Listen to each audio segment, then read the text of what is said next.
Surely, Hansi, as a tenured professor of political theory, you agree with me? Diplomacy, not guns and more violence, will stop the killings. No, and as a former SAS operator, I can tell you, no. The UN as an institution, working through the lens of institutionalism, matters as a supranational entity.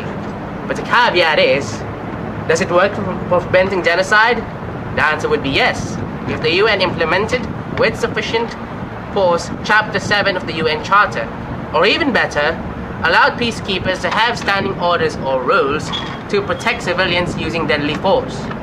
Of course, Chapter 7 is an effective transition from peacekeeping, wherein two parties agree to a peace and the UN monitors them to a policing body that would use force to maintain peace or at the very least protect civilian lives.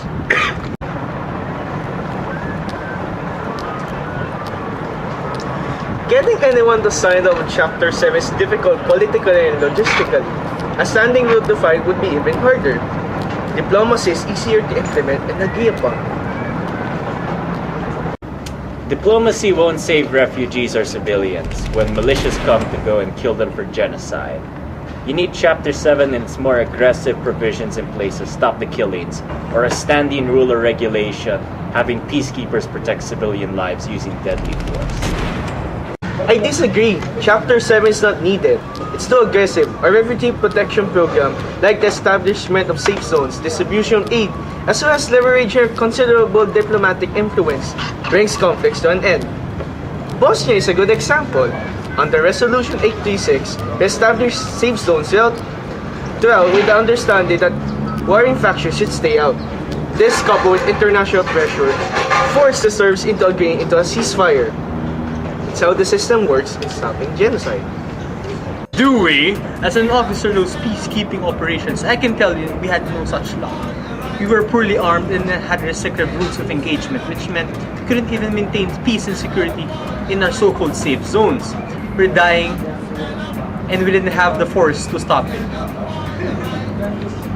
I always wondered what happened. I mean, there are thousands of UN peacekeepers in Bosnia, and people were still dying. Couldn't they at least keep the peace in Sarajevo?